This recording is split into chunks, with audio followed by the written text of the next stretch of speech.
What is up, everybody? If you like the content I put up, please make sure to hit that subscribe button, give the video a like, and leave me a comment below letting me know what you think of today's video. What is up, everybody? Starscream here, and today we're going to be going over the brand new Manastrike update. The update is happening right now as I'm filming this. The servers are down because they are applying that update, so I figured I might as well go over what's going to be changing because there is a lot that's going to be changing. For the most part, I'd say like 90, in my opinion, like 95% of it is positive. It's mostly good stuff. Quality of life, some hero updates that, or some card updates that really needed to be. I'm still saying hero from Dungeon Boss.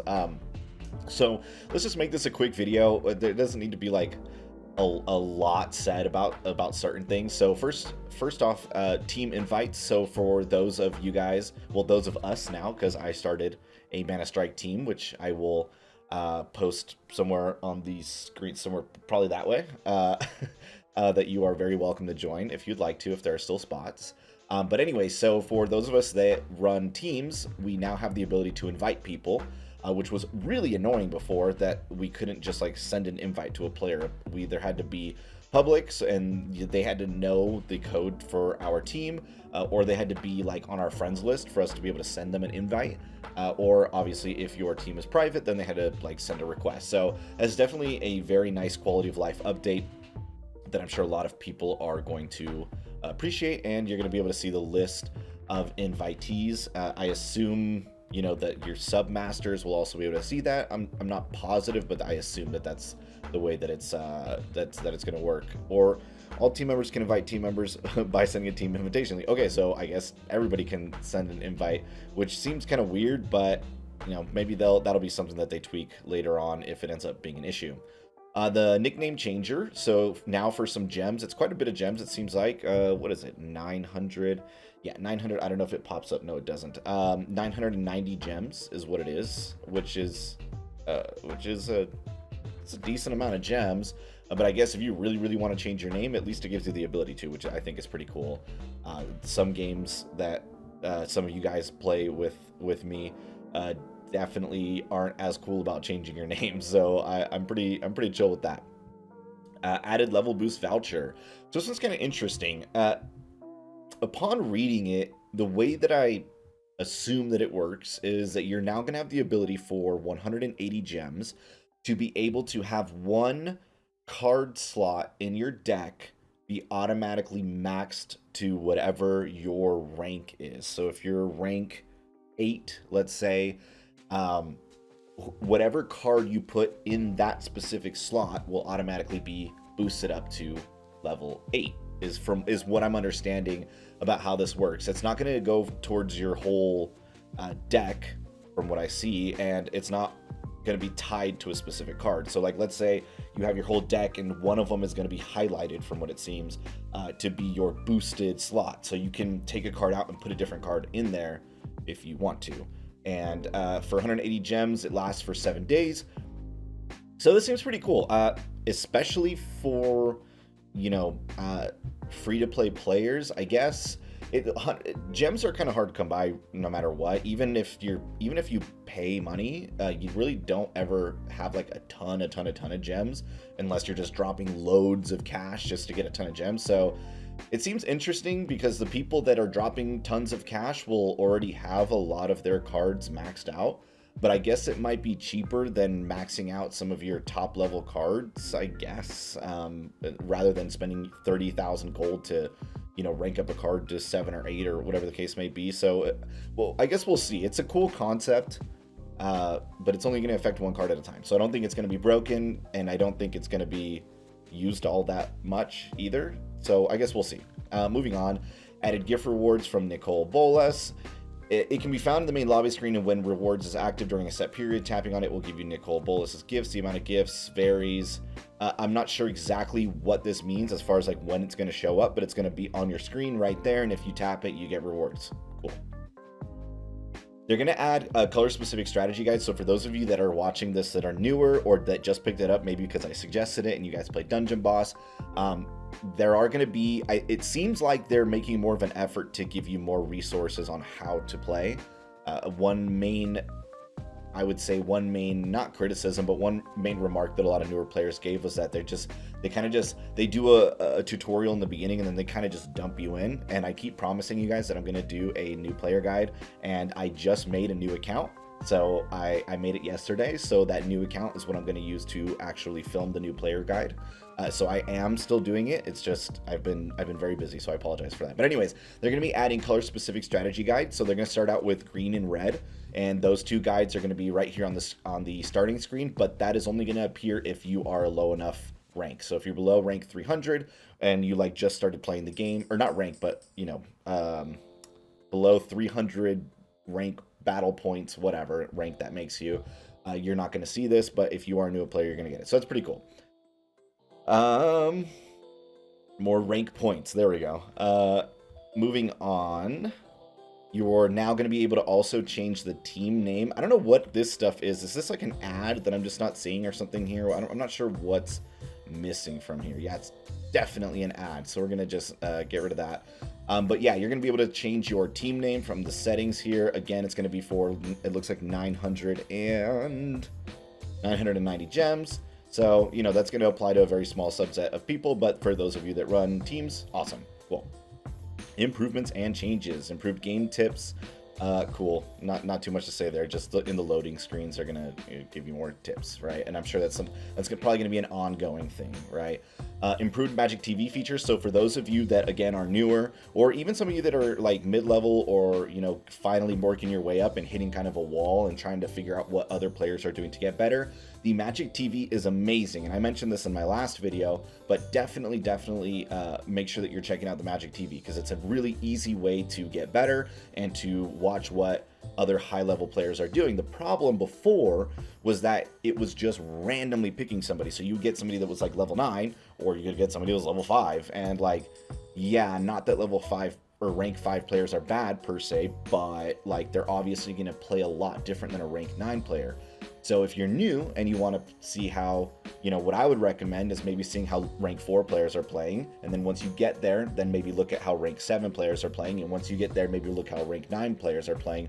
Because as you progress, you're going to start getting better cards. If you're a lower rank, then you might not even have access to some of the cards that some of those high rank players are playing with anyways. So it doesn't really do you any good to go look at what a rank 9 player is doing if you're a rank 1, 2, or 3.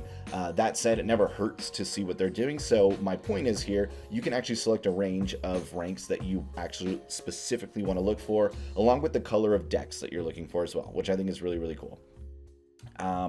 Recommended YouTube videos. So this is going to be interesting. I guess we'll see how that goes. It looks to me like they're going to be having like random content creator videos up here, and it also says YouTube channel. So it looks like they're going to be maybe promoting some content creators. I don't know how they're going to choose that or how that's really going to work, but I guess we're going to find out, right? Hopefully that means that I'll be making more Magic videos because they'll actually be recognized by the developers, which is something that our friends at Dungeon Boss used to do, but not quite so much anymore. Magic Pass quest notification improvements. You're now going to get like a notification on your screen at the home screen if you've completed some Magic Pass levels, which didn't really do before. But I mean, I felt like it did. But I guess whatever. I mean, I don't know that was really like necessary per se, but whatever. It's a quality of life thing, right? So you're gonna get notified if you have some free rewards. So I guess it's not bad. Improved card slot, deck slots. So before, as I'm sure you guys have seen, you have all your deck slots up here, but it was just kind of like you just had to click on them to see who was there. So now it'll at least show the what's it called? The color, which is interesting. I don't know how that works with multicolored planeswalkers, but I guess we will see. Garruk purchase rank requirement change. Due to the change to multicolored planeswalker, the required rank to purchase went from rank 1 to rank 4. Fine. Main lobby and match background update. Fix some errors to promote smooth gameplay. Card balance and other errors for some planeswalkers were implemented. So just balance changes, right? So a Johnny Goldmane first, blah, blah, blah, blah, blah. let's just skip to what the actual details are. Essentially, they changed the speed of the first and second strike, fixed a typographical error where damage and damage per second were incorrectly displayed. So basically, they've corrected the speed and power of both attacks to strike equal. There's no difference in his overall performance. So they just made him a little bit better as far as like his attack, and not as necessarily like a buff, but something that was fixed, that was kind of broken before. I don't know that, you know, that's going to change how much play we see of him in the future, but it's, you know, fixes are good, right? Nahiri, white and red, she got... So apparently there was a bug with Nahiri where she was only doing like 50% of the damage that she was supposed to be doing. She's already been seeing quite a bit of play. Not like a ton. She's not like one of the top played planeswalkers, but I do think this will definitely... I think we'll definitely be seeing a lot more of her, not just because she's going to be doing better, but because white and red is already good. Like, there's already a ton of really, really good cards in white and red. And so with the addition of her being a better planeswalker, now more people might play this this color type. So that's good. Card balance adjustments. Soul of Theros. There are too many roles assigned to Role of Theros. So the basic gist with this guy is that he was like doing everything. He was doing a ton of attack. He was really, really tanky. He had a really, really good upon death effect. So I don't know that I felt like he was overpowered, but I do agree with the fix to him just from thinking about it. And like, I didn't feel like he was causing a lot of gameplay issues, but now that I think about it, after the fact, and I'm thinking about and I'm looking at the changes, I think they'll be good changes. Essentially, it seems like they want him to be just more of a tank. They want him to be more of like this big damage soaking behemoth tank that's walking around. They increases his HP a lot. Like a 1,000 HP increase is massive. Like, that's huge. So he'll definitely be soaking up a lot more damage while doing a decent amount of attack still, but his attack speed is pretty slow. So this high attack is very like relative, and he still keeps that upon death effect. So he's still going to be a decent card. I would say he'll probably see more play than he did before, but that's not really saying like a ton. I don't think he's going to be overplayed or something that's going to be an issue. I just think he will see a little bit more play. Talis Paladin was never played at all, so she got an attack buff, which is good, I guess. Airdrop aeronauts, increased move speed from very slow to partially slow. So again, these are like minor changes to cards that like nobody was using, but what's cool is I'm kind of interjecting, I guess, but what's cool is like it seems like they're making minor adjustments to cards that people aren't using to see like what helps, to try and like see if they can widen the pool of cards that people are using. I think there's still obviously always going to be certain cards that are just a little bit above the rest. We're looking at Fire Shrine, but I do really, really like... I don't mind a mid-season patch like this if it means that it's something that's going to like make gameplay more diverse and more fun. And none of these these are good types of changes, like increasing attack by a little bit, decreasing health by a little bit. Like, those are good changes. You're not fundamentally changing the, you know, entire card. You're just trying to balance it out to see, okay, you know, will this card's effect be relevant now that they're a little bit easier to kill, or now that they can do a little bit more damage, you know? So I think these are good. Barracks got a buff. It got a 600 HP. It got a 50% HP buff, which is phenomenal. I think that it definitely needed it, and I guess it'll definitely see a lot more play because of this. We all know that Teferi is, you know, has that benefit with towers right now, so I think that it might see more play because of that. But I guess we'll see. I don't know that in higher tier play, Barracks will see a lot of play, but I guess we'll just find out as it goes. But that's a good buff, definitely, for sure. Wavecrash Titan got a attack decrease, which I guess is okay. It's a 5 mana card, so yeah, he was really, really strong, and yeah, he saw a lot of usage. But I mean, he's an uncommon high cost card, so I felt like it was probably warranted. He didn't, you know, have any aerial attack. I didn't feel like he was OP, but he was definitely upper echelon. tank type unit and was probably performing more like a rare than an uncommon. So I can see why he had to be decreased a little bit. I know it says the damage was higher than other tank creatures, and yeah, that's true, and his knockback is extremely over the top useful. That said, not all the other tank creatures cost 5 mana, so yeah, he was stronger, but he also had, you know, that drawback. But I don't know that this attack will really like neuter him per se. Like, he's still gonna see quite a bit of play probably, but I think it'll allow people to kind of want to experiment a little bit more with other cards to see if something might, you know, better take his place. I don't know that it'll happen in certain decks where he's used, but you know, I don't think this is a terrible nerf. Retraction Helix, I'll say that I really dislike this card. I think that it's a good card, but I think that the one cost was ridiculous, and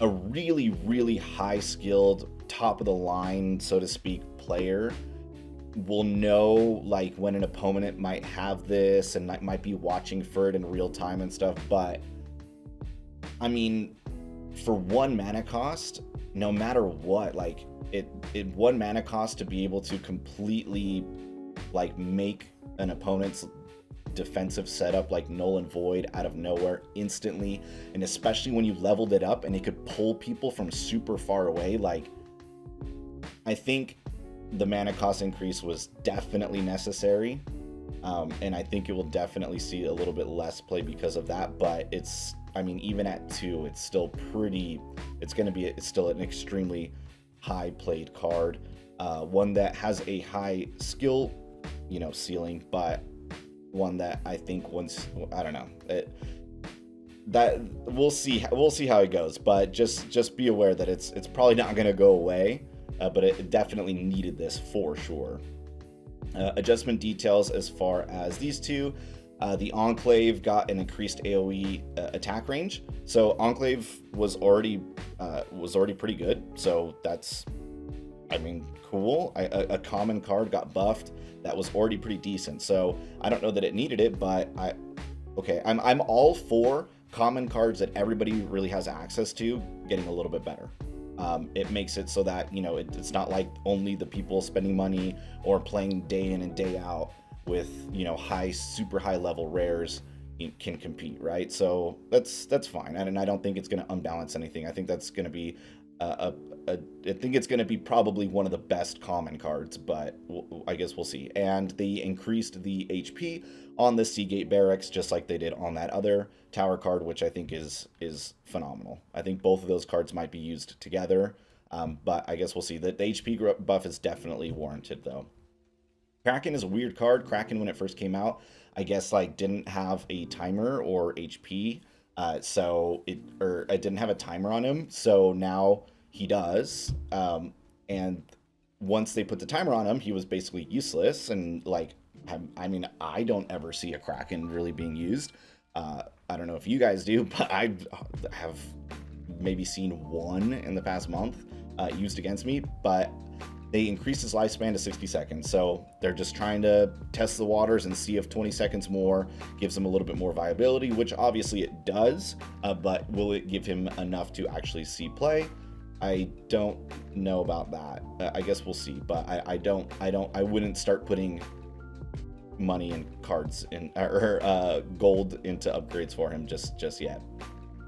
Doomblade, I think, is a lot better. Doomblade finally gets some type of reason for it costing 3. It gets the stun ability for 2 seconds, which doesn't sound like a lot, but that will be, any stun for any amount of time is extremely helpful, especially during like really heated moments where it's like you both have like, you're like a big group and a big group clashing.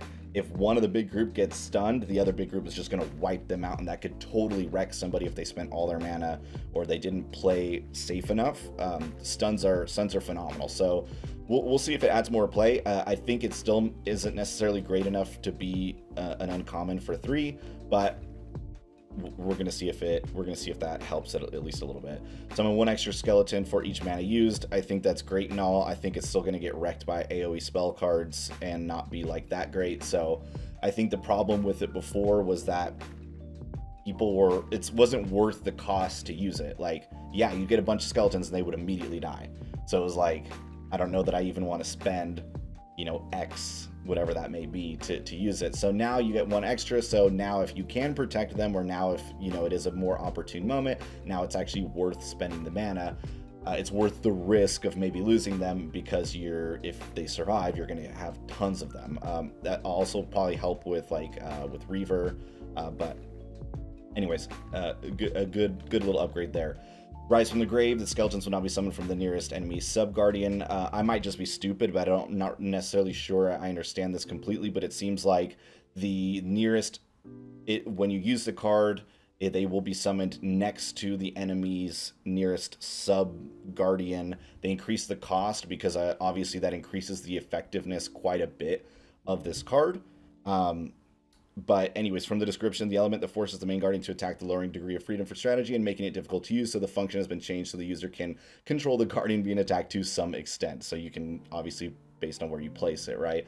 In addition, since the adjustment made the risk of attack too low for the existing 2 mana cost, the mana cost has been increased. Again, like I mentioned, now because it's a lot better, it's worth spending 2 mana, even if it doesn't work out that great. Well, now with the increased mana cost, now you have to really consider whether it's worth playing at any given moment or not.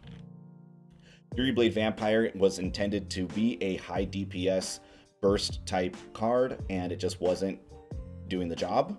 It wasn't doing enough damage, so they just upped her damage by 100, which is phenomenal, and decreased the damage because, again, we don't really care if she stays alive for long. We just need her to be doing a ton of damage, and that's hopefully what she's going to be doing. Again, minor adjustment. Well, this one's kind of a really decent adjustment, but minor balancing as far as attack and HP to try and make a not used cards to see if they're going to be used more. Phoenix Nest is a really high cost card that very few people used because it was just way too easy to counter. The HP that it had was too low for the amount of value that you were getting, especially considering that it cost 8. So now it doubled its HP, which is insane. Like 3,000 is a lot of health. And it now, as soon as you summon it, summons a Phoenix. So this card, I do think, is going to see a lot more play from this. I don't know. It seems really, really strong from this description that we're getting. I guess we'll see based on how people end up using it. There's a lot of people out there that are way better at the game, obviously, than me. So they'll probably figure out ways to abuse this, but I think that this looks very abusable. I think it's going to be like this is like worth more than having 2, in my opinion, having 2 of those like towers in the back or something. So it looks like fire gets to be a little bit stronger. Baloth. Anyways, they reduced his HP, but not by really like, I don't know. I feel like they decreased it by a negligent amount. Negligible, not negligent, a negligible amount. I don't think that the 300 HP decrease is going to affect him that much. But meanwhile, they added 120 attack to him. They increased his AoE damage by another 60 or 70. And then they decreased his attack speed, but by 0.4. So overall, his damage per second is still going to be way higher.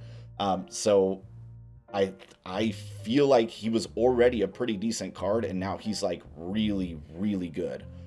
He's probably a lot more worth now the 6 mana that he costs. Maybe that was like part of the issue that they were seeing with him, and that he is one of the slower of his type of card, where that whole type of card that like just tries to go attack a tower. So he's super good. I mean, even just looking from this is like, he's really good. If you like to play green, definitely invest into Baloth. I'm going to give you the thumbs up on investing into Baloth just from this information here. Herald of the Pantheon, decreased HP, increased attack. Not much more to say there. They just want another DPS focused card to be more focused on DPS instead of worrying about, you know, trying to make it an exactly balanced card. They didn't lower or change the stats that much, so it was an extremely minor adjustment. So I don't know that it'll change that much, but great. Now, this is one of the more controversial changes, at least in the past few hours that I've seen. Haunted Guardian getting changed from 2500 to 1900 HP seems, I don't know. Haunted Guardian sees an extreme amount of play, and the idea behind it is that they want to see more diverseness. I get it. He's just really, really good with not a lot of drawbacks, but he, in my opinion, also wasn't like breaking anything. He was just a really good staple card that made sense because he had a very high HP pool, so he was able to soak some damage. I didn't feel like he did excessive amounts of damage. He attacked pretty slow, had no aerial advantage, had no like real passive effects, so he was just kind of like a decent tank. You threw him out, he was there to protect either your planeswalker or whatever by soaking up some damage. He does okay damage. Everybody has access to him right away. He's a common. People that are free to play had the ability to like build him up pretty quickly. So I don't know that they needed to do this, and I don't know that 1900 makes him unusable, but definitely he doesn't fit that. He's not going to fit that same role. He probably will at lower levels still, or lower ranks, sorry. But up at higher level play, definitely not. He's just going to get burned down too quick because of those exact same reasons that I just mentioned, of him already not being OP, right? I feel like the fact that it looked like almost every tank type hero got a debuff, except for Theros, which was, you know, just an adjustment, but then Fire Shrine didn't, which is weird because that card costs 2 and is like insanely over the top good, right? But we're not really here to talk about stuff that they didn't do, I guess. I don't know how I feel about this. I don't know how they came to this number here. I feel like even 2200 or 2100 probably would have been sufficient to kind of make him less, oh my god, he needs to be in every deck, but I guess we'll see. Clockwork Beetle. And back to that. Honestly, like, look, if they change this and it wrecks him and makes him completely useless and nobody ever uses him again, they're going to do another adjustment, just like they do with Kraken. So they're trying this out. They're going to see what works and you know, see if it was the right decision or not. And I'm sure they'll fix it if it wasn't, right? Clockwork Beetle, awesome, super cool. Super cool that they increased the attack. Who cares about their defense? They're already, nobody uses them because they're tanky. They use them because they need some quick damage. There's 3 of them that hop out. They're common cards that everybody has access to and helps free-to-play players, so I love it. If you have these beetles, they're going to be awesome to use. So definitely, you know, definitely keep them in mind in this, you know, in the next upcoming couple of weeks, because this upgrade in damage, that's 30, like that's, you know, like a 40% increase in their attack. That's very solid. So I love this adjustment here. And last but not least, Howling Golem. Howling Golem, they increases HP by 800, decreases attack. That's fine. I don't know that he's still going to see that much play. He can soak a lot of damage, but he moves too slow. He doesn't do quite enough. Like, I feel like he probably needed the HP increase, but probably didn't need to have the decrease in attack. I'm going to say probably don't invest in this stonk, but as with anything, we'll see as it develops, but definitely kind of a weird one to me here. And yeah, so let me know what you guys think, and let me know if you guys like these types of videos. I made this kind of begrudgingly. I work, so I'm never fast enough to that sounds really bad. So I work late, sorry. So usually I'm not fast enough to be like the first person to make these updates, but I also feel like I do this more so just for the people that are already on my channel, and for those of you that are already watching me, not necessarily to go, you know, try and find a bunch of new subscribers by, you know, by putting these out and people finding me, right? So for those of you that have been watching me and have started playing this because you because I suggested it, or maybe you found me somewhere or another recently. Thank you so much for the support as always, and I would love for you guys to join my team. It has pretty much almost filled up in one day, which is very surprising. But if you would like to join and there's no spots, let me know. I will make a little list of players that would like to join that there isn't room for, and then as soon as spots open up, we will love to have you join. Anyways, that's it for this video. I will talk to you guys soon.